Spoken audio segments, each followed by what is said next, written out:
Gas കിച്ചണിലേക്ക് എല്ലാവർക്കും സ്വാഗതം.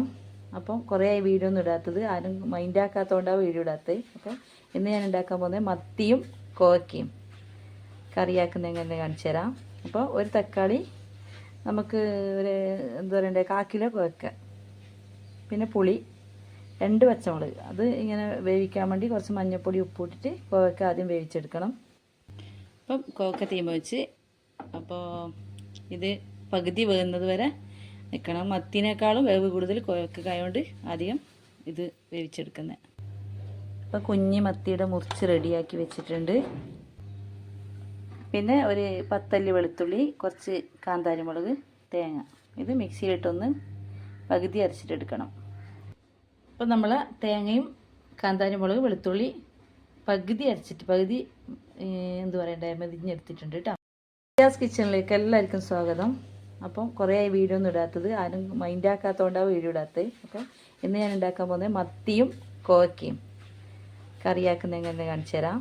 അപ്പോൾ ഒരു തക്കാളി, നമുക്ക് ഒരു എന്താ പറയണ്ടേ, 1/4 കിലോ കോവയ്ക്ക, പിന്നെ പുളി, 2 പച്ചമുളക്. അത് ഇങ്ങനെ വേവിക്കാൻ വേണ്ടി കുറച്ച് മഞ്ഞൾപ്പൊടി ഉപ്പിട്ടിട്ട് കോവയ്ക്ക ആദ്യം വേവിച്ചെടുക്കണം. അപ്പം കോവയ്ക്ക തീമ വെച്ച്, അപ്പോൾ ഇത് പകുതി വേകുന്നത് വരെ നിൽക്കണം. മത്തിനേക്കാളും വേവ് കൂടുതൽ കോവയ്ക്കായതുകൊണ്ട് ആദ്യം ഇത് വേവിച്ചെടുക്കുന്നത്. അപ്പോൾ കുഞ്ഞി മത്തിയുടെ മുറിച്ച് റെഡിയാക്കി വെച്ചിട്ടുണ്ട്. പിന്നെ ഒരു 10 അല്ലി വെളുത്തുള്ളി, കുറച്ച് കാന്താരി മുളക്, തേങ്ങ. ഇത് മിക്സിയിലിട്ടൊന്ന് പകുതി അരച്ചിട്ടെടുക്കണം.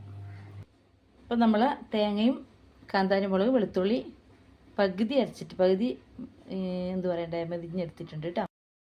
നമ്മൾ കോവയ്ക്കയും പുളിയും തക്കാളി എല്ലാം വെന്ത് കിട്ടി. ഇനി ഇതിലേക്ക് മത്തി ഇട്ട് കൊടുക്കാം. കുഞ്ഞി മത്തിയാണ്. കുഞ്ഞി മത്തിയിട്ട് ഇതിലേക്ക് തന്നെ അരവും ഒഴിച്ച് കൊടുക്കാം. അരവ് ഒഴിച്ച് 1 ടീസ്പൂൺ കുരുമുളക് പൊടി ഇട്ട് കൊടുത്തിട്ടുണ്ട്.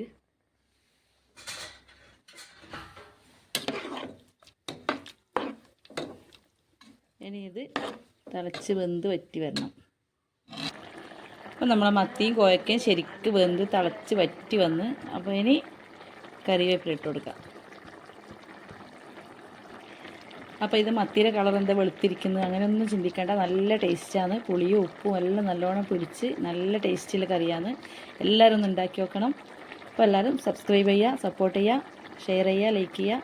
ഇൻഷാ അല്ലാഹ് അടുത്ത വീഡിയോയിൽ വീണ്ടും കാണാം.